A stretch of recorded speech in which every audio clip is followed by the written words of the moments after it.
my name is Cheryl and I work at the Branch District Library at the Coldwater Branch. And I have a question for you.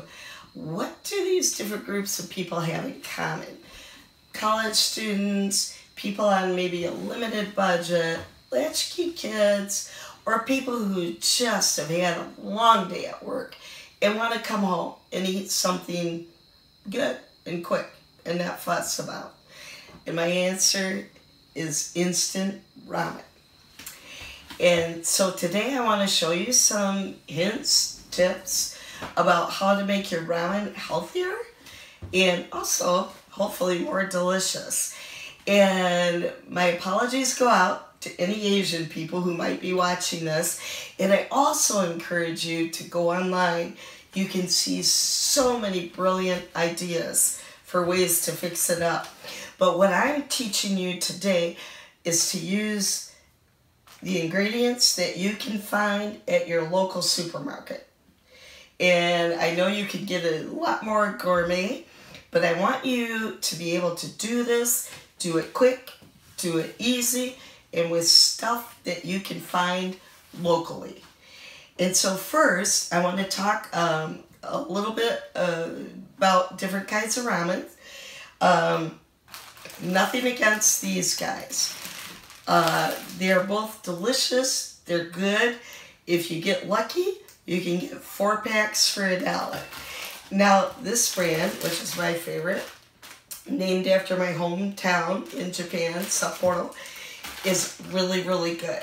And it costs a little bit more than the others, but I think you'll taste the difference. And I have first to tell you, these are my basic rules about what you need to do with instant ramen. Number 1, this is the most important. Boil the noodles and the broth separately in 2 different little pots. You will not believe the difference that this makes. It's going to make the noodles a better texture. It's going to make the broth taste better. And another hint I have, when you're cooking the broth separately, go a little skimpy on the water with a packet. If you put too much water in it, yeah, you can boil it out, but it gives it a funny metallic taste to me. You can always add more water to the broth.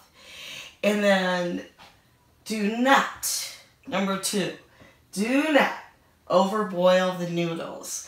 Most instant ramen packets are going to tell you 3 minutes. I recommend 2 minutes and 45 seconds because what's going to happen, and you'll see this as we make it, once you get your noodles out, they're still going to cook. Once you put them in your hot broth, they're still going to cook. And yeah, it just makes them too fluffy, in my opinion. Number 3, this is kind of a fun one. Japanese culture, and probably others too, it's okay to slurp your noodles. Took me a long time to learn this. When I first went to Japan, I used to eat my noodles like this, and they told me, Cheryl, you eat like a dog, because I was trying to be really quiet. But no, it's almost in a way a compliment to the chef. If you slurp it, and plus the broth can be also quite hot, so when you slurp it, kind of cools it down. And then number 4, cardinal rule in Japanese cooking and presentation, you have to make it cute. And it just looks nicer for you, or if you're serving a guest, to do that. Okay, and another fact is, Japanese typically, and I'm sure other countries do too, will use kind of a large round bowl so they can fit the noodles, the broth, the toppings in there. This one is from Japan. These 2 I bought at Goodwill. And just for today's lesson, I'm just going to use this one because it's going to be the biggest, the widest, and it will show you the best view. And one thing to remember, it's kind of important. If you are going to use the shiitake mushrooms, you need to boil them in your soup. So when your soup is boiling, you'll just put in the little slices and do it there. And if you prefer your carrots a little bit softer, instead of putting them in raw, you can put them in there too. And if you're in a really, really big hurry, I've done this before. You can put your spinach and whatever in there too, and then just pour it out. But it won't look as cute. But the shiitake, you're going to get a better flavor, better broth if you do that. Thank you. So now I've cooked everything, done the broth, and another important tip, put the broth in first, because then you're going to add the noodles. And again, remember, that's why I recommend don't overboil them. Do it for like 2 minutes and 45 seconds, because they're still going to cook a little bit once they're in the soup. So we've got our broth in, and here go our noodles. Oops.